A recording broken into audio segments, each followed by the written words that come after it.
तात्पर्य होता है जो हम लक्ष्य पे चढ़ रहे हैं उससे नीचे गिर जाना। हमारा लक्ष्य है प्रभु की प्राप्ति, जितेंद्रियता। लेकिन ये मन कई तरह से हमें भ्रष्ट करता है। यदि हमारा किसी से कभी कैसा भी संबंध है, कभी ये प्रियता से भ्रष्ट करता है, कभी भय से भ्रष्ट करता है।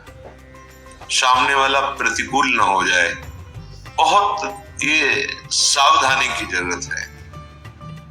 ये कभी भय करके, कभी प्रियता दिखा करके प्रियालाल से विमुख मार्ग का अनुसरण करता है। फिर ये इतना जलाता है, इसी ने भ्रष्ट किया, इसी ने मार्ग से गिराया, और यही इतना जलाता है कि फिर निरुत्साहित कर देता है, भगवत मार्ग में चलने लायक नहीं रखता है। बहुत कृपा पात्र और सुजान उपासक वही है जो इस दुष्ट की दुष्टता को पहचानता रहे। बाहर कोई शत्रु नहीं है, बाहर कोई हमारा कुछ नहीं बिगाड़ सकता। हमारा बिगाड़ने के लिए पर्याप्त है हमारा मन। ये मन ही दुर्दशा करे, मन ही इतना नीचता किए हुए है कि हम बार बार शास्त्र की बात सुनते हैं, बार बार सत्य मार्ग पर चलने का उत्साह बनाते हैं, और ये दुष्ट ऐसी चेष्टा कराएगा, ऐसा संकल्प बनाएगा, फिर गिराकर निरुत्साहित कर देगा। जहां रति कर रहा है मन, वहीं लगा देता है। निराश नहीं होना, इसकी चाल को पकड़ो। ये दो प्रकार से फंसाता है, प्रियता और भय से। बहुत मनन की हुई बात है। भयभीत तो होना मत, क्योंकि निश्चय कर लो कि मरना है। इससे ज्यादा भय क्या दे सकता है? हमारी इज्जत श्यामा श्याम है, इससे भी भयभीत मत हो। अगर गलती हो रही है, सुधार करो। गलती हो गई है, प्रभु हम त्वाम सर्व पापेभ्यो मोक्षयिष्यामि मा शुचः। आपको कमजोर होने की जरूरत नहीं है। बहुत ध्यान से सुनना, आपको कमजोर होने की जरूरत नहीं है। प्रमाद स्थिति में हमसे गलती हो गई, हम उस गलती को दोबारा ना करें। और ध्यान दीजिए, वो गलती कराने वाला आपका मन है। जब आप आनंदित होंगे, जब आप उत्साहित होंगे, तब ये फंसाएगा। इसकी चाल है। इसीलिए उदासीन अति रही गोसाई। जो उदासीन रहता है उसकी नजर अपने मन पे रहती है, और जरा सी भी उन्मत्तता आई कि फिर मन जो है वो ऐसी जगह फंसाता है। इसलिए बचो।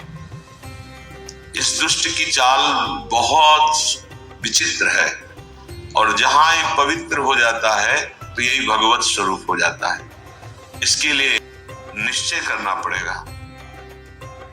प्राण चाहे चले जाएं, अब हम न प्रियतावश न भयवश गलत नहीं करेंगे।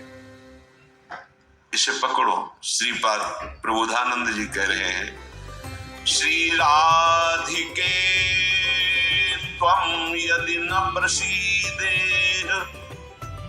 सीदे मत्राप्य मुदि विजद्धि तदेश वृंदावन गात्मलोकः कृपा कटाक्षेण सदेक्षणीयः। यदि हम किशोरी जी को प्रसन्न नहीं कर पाए तो हम भारी कष्ट सहते हुए यहां शरीर छोड़ देंगे। श्रीपाद कह रहे, देखो भगवत प्राप्ति करनी है तो बात समझना होगा। हम ये अंदर की बात कह रहे हैं, बहुत अंदर की पढ़ी हुई बात कर रहे हैं, यहाँ के रजिस्टर की पढ़ी हुई बात कर रहे हैं। ये बहुत दुष्ट मन है, बहुत दुष्ट। पूरे जीवन इस पर विश्वास न करें। यहाँ की पढ़ी बात कह रहे, हृदय की बात को कह रहे, खूब सूक्ष्मता से चिंतन की हुई बात कर रहे हैं। भक्ति के आनंद का जहां उल्लास प्रकट होता है वहीं खसक जाता है, बचा के निकलता है, और प्रियता या भय दिखा करके फंसा देता है। मत भयभीत होना, इससे बिगाड़ तुझे जो कुछ बिगाड़ना है। जो कुछ अब हो, अब गलत नहीं करेंगे। भयभीत मत होना। और प्रियता तो है ही नहीं, कौन प्यार करता है? प्रियता तो है ही नहीं। ये केवल प्रियता का भाव दिखाकर हमें परम प्रियाजू से विलग करना चाहता है। इतने बड़े महापुरुष जो ब्रह्मबोध संपन्न है, बहुत बड़ी स्थिति होती है ब्रह्मबोध, कोई साधारण बात नहीं है। वो जब इस प्रेम रस मार्ग का रसास्वादन वृंदावन रस का हुआ तो वो उनको थोड़ी जरूरत रह गई है प्रेम की। ये हमारे लिए श्लोक लिखा हुआ है। महापुरुष जन जो अपने अनुभव वर्णन करते हैं वो हमारे लिए वर्णन करते हैं। कह रहे श्री राधिके तुम यदि न प्रसीदे, यदि मैं आपको प्रसन्न नहीं कर पाया इस जीवन में, तो कह रहे हैं आप बहुत कष्ट सहते हुए पीड़ित चित्त के द्वारा मैं अपना देहावसान कर दूंगा, देह छोड़ दूंगा, पर आपसे विपरीत आचरण नहीं करूंगा। बस यहां रुकना होगा, यहां पकड़ो, यहां बैठा लो हृदय में बात। इतना बहिर्मुख हो चुका है उपासक कि वो पकड़ ही नहीं पाता है अपने अंदर की कमी को। वो अंदर ही अंदर वो खोखला करके, निराश करके बस केवल जीने में लगा देता है। खाया पिया सोया खेला कूदा, समय कट रहा है, बढ़िया है।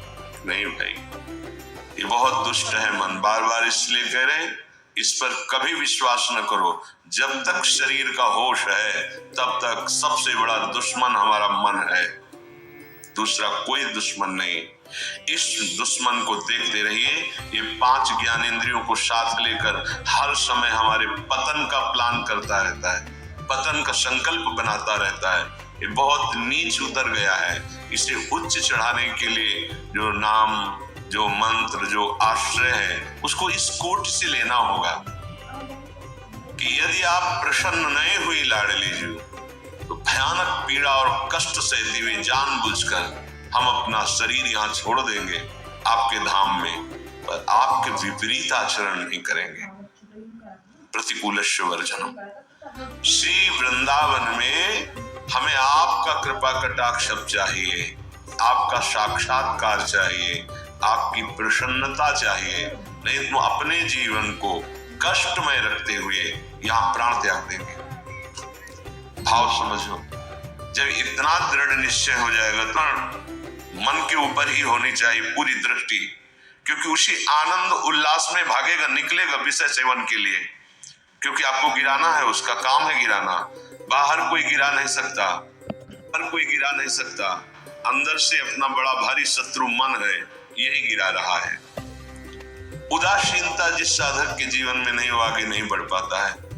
उल्लसित नहीं होना, अंदर उल्लास, तो पूरी की पूरी एकाग्र दृष्टि मन पर। कहीं हमारा मन उल्लास में के छिद्र से भागकर कहीं फंसाने तो नहीं जा रहा है। हमने देखा है इसको 2 तरह से फंसाता है, एक प्रियता और एक भय। भय मान सम्मान, यश कीर्ति, लोक लज्जा, इसका, और प्रियता हमें बहुत प्यार करता है। 2 स्थिति में मन भागता है और साधक को गिरा देता है। तो साधक का निश्चय होना चाहिए कि अब या तो प्रियाजू की मुस्कान, नहीं तो प्राणों का समर्पण। अब सौदेबाजी मन से नहीं होगी। अब हम जलने के लिए तैयार हैं। अब हम सौदेबाजी नहीं करेंगे कि है मन प्रसन्न हो जाए तो भजन में सहयोग करेगा। ये नीच कभी नहीं करेगा सहयोग। इसको तो जलना ही होगा, बिना जलाए आगे नहीं बढ़ सकते। महापुरुषों ने कहा है कि यदि आप अपना जीवन प्रभु के चरणों में न्यौछावर करने के लिए तैयारी कर ली है, जैसा श्रीपाद कह रहे, ये न्यौछावर है, या तो प्राण समर्पित, कष्टपूर्वक हम शरीर, या फिर आप मुस्कुराओ। बीच में हम स्वीकार नहीं करेंगे इस मन की मनमानी आचरण। बहुत निकृष्ट है, बहुत रुलाया है, बहुत परास्त करता है। पूरा जीवन हो गया है इसको लगाते ही लगाते, तो इसको पढ़ पाए हैं कि हाँ है क्या चीज। बहुत नीच प्रवृत्ति है इसकी। एक क्षण तो वैराग्य की स्थिति में एक क्षण में आपको लगेगा भगवत प्राप्ति की स्थिति, और एक क्षण में इतनी गंदी स्थिति पैदा कर देगा कि लगेगा अभी तक जीवन में कुछ हाथ ही नहीं आया। साधक की धज्जियां उड़ाता रहता है मन। और गुरु कृपा पात्र जो चाल इसकी समझ गया, हर चाल पे वही लगाम खींच दी, बच गया। नहीं, बहुत नीच प्रवृत्ति का है ये। अगर इसको समझ पाओगे तो आगे बढ़ पाओगे, नहीं तो निराशा पैदा करके भगवान से विमुख कर देता है। लाखों चलने वालों में कितनों को गिरा दिया, आगे बढ़ने लायक नहीं रखा। इसी मन का खेल है। तुम अपना जीवन प्रभु के चरणों में न्यौछावर कर दिए। अब उनकी कृपा की वाट जोहते हुए मस्त रहो। और ये मस्ती मन के निरीक्षण से युक्त बनी रहनी चाहिए। मन को ढील दिया ना जहां कि आज तो बहुत बढ़िया भजन हुआ, आज बहुत आनंद, वही निकल के फंसा देगा। ये अनुभव की बात है। आनंद की उमगन में इसके निकलने के चांस होते हैं। वो उसी जब साधक आनंद उमगन में होता है तब वो निकल कर किसी विषय में उसे बांध देता और उस आनंद को खा गया। जो आनंद उल्लास था अब वो पश्चाताप की आग जल रही है। अब फिर उसको लगता है इतने दिन मेहनत करने के बाद तो इतना हम चढ़ पाए थे, फिर मुझे गिरा दिया। फिर वो निराश होने लगता है। शोक, विषाद, दुख, क्लेश, कष्ट, संताप, भय, उद्वेग ये प्रदान करता रहता है। इसके सामग्री क्या है मन की? इसके अनुकूल चलोगे तो क्या देगा मन? कह रहे हैं शोक पक्का, पर पकड़ में तो है नहीं। ये बहुत खिलाड़ी है, खेल करके और ऐसे तदात्म में बैठा है। तदात्म में कि पीटोगे किसको? तदात्म, तुम्हें तदात्म कर लिया है। अब उसको दंड कहां से दोगे? दंड तो तब दे जब दृष्टा बने ना। वो तो तदात्म कर लिया है। अब जब कुछ नहीं समझ तो आज से भोजन नहीं करेंगे, उसमें कुछ फर्क नहीं पड़ना। वो इतना बलवान, उसको कोई फर्क नहीं पड़ना। तुम 10 दिन के बाद जब भोजन पाओगे तब तुम्हें वहां फिर खड़ा कर देगा जाके, जहां नहीं खड़ा होना चाहिए। ये सबसे बड़ा बंधन मन है। मन ही मोक्ष का कारण है, मन ही बंधन का कारण है। ध्यान दीजिए, जब आपने अपना जीवन प्रभु को समर्पित कर दिया, भगवत प्राप्ति का निश्चय कर लिया, तो अब तुम्हें मन से सावधान रहना है। और किसी से कोई दुश्मन नहीं है। कोई हमें भ्रष्ट नहीं कर सकता त्रिभुवन में। कोई हमारा किसी भी तरह से आनंद का नाश नहीं कर सकता। एक दुश्मन है, वो है मन। ये बहुत अनुभव की बात कहते हैं। जिसने मन पर सदैव निरीक्षण दृष्टि रखी, जिसने मन पर सदैव निरीक्षण दृष्टि रखी, वो आगे बढ़ गया। और जो आनंद में, सम्मान में, प्रियता में, वाहवाही में चूक कर दिया, वही मन प्रवेश करके माया में आपको नष्ट कर देगा। लक्षण मन के पास क्या है खजाने में? जब मन के आप अनुकूल चलेंगे, मन के अनुकूल, तो आपको क्या देगा? शोक, विषाद, दुख, क्लेश, कष्ट, संताप, भय, उद्वेग, ये आपको देगा। अगर आप प्रभु के अनुकूल चले, मन जितना आपको आकर्षित करे भोगों के, उसको डांट के उसकी बात ना सुनकर प्रभु के अनुकूल चले, तो इनमें से कोई भी दोष आपके अंदर नहीं रह जाएगा। न आपके अंदर शोक होगा, न विषाद होगा, न दुख होगा, न क्लेश, न कष्ट, न संताप, न भय, न उद्वेग, कुछ नहीं रहेगा। निश्चय, ये बात निश्चय समझ लो, सारा का सारा मन का एक खेल है। जो सब दुखी है, सब परास्त हो रहे हैं, सब जल रहे हैं, उसका कारण मन है। ये मन प्रत्येक श्वास यदि अपने प्रभु के सुमिरन में अर्पण कर दी जाए और मन की बात ना मानी जाए, तो प्रसन्नता बढ़ने लगे। स्वाभाविक 2 बातें कह रहे हैं। पहली बात तो हर श्वास में नाम जप चले। दूसरी बात, मन की बात नहीं माननी है।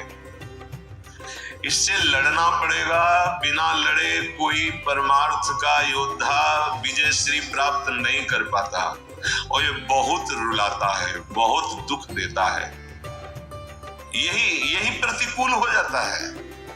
पहले फुसलाएगा आपको, तन्मय करेगा, इसे छू लेते हैं, इसे देख लेते हैं, इसे भोग लेते हैं, बड़ा सुख मिलेगा। और आपने यदि उसके अनुकूल कर लिया तो वही फिर शोक, विषाद, दुख, क्लेश, अशांति ये फेंकेगा। अब तन्मयता में वो तुम्हारे बैठ गया है, तुम उसको अपने तन्मयता में ले लिए, तो अब बाहरी दृष्टि रहती है, चलो फिर आज से अन्न नहीं खाते, आज से मौन हो। कुछ फर्क इस पर नहीं पड़ेगा तुम्हारे मौन से, तुम्हारे अन्न त्याग से।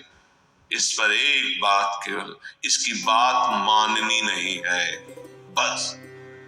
हम ये सब करके देखे हैं, कई वर्ष अन्न जुबान में नहीं, आलू गुड़ जो मिला गांव, कुछ फर्क इस पे नहीं पड़ता, ये सब करके देखा है। बस चतुर सावधान वही जो हर श्वास नाम जप करके इसके खिलाफ रहता है।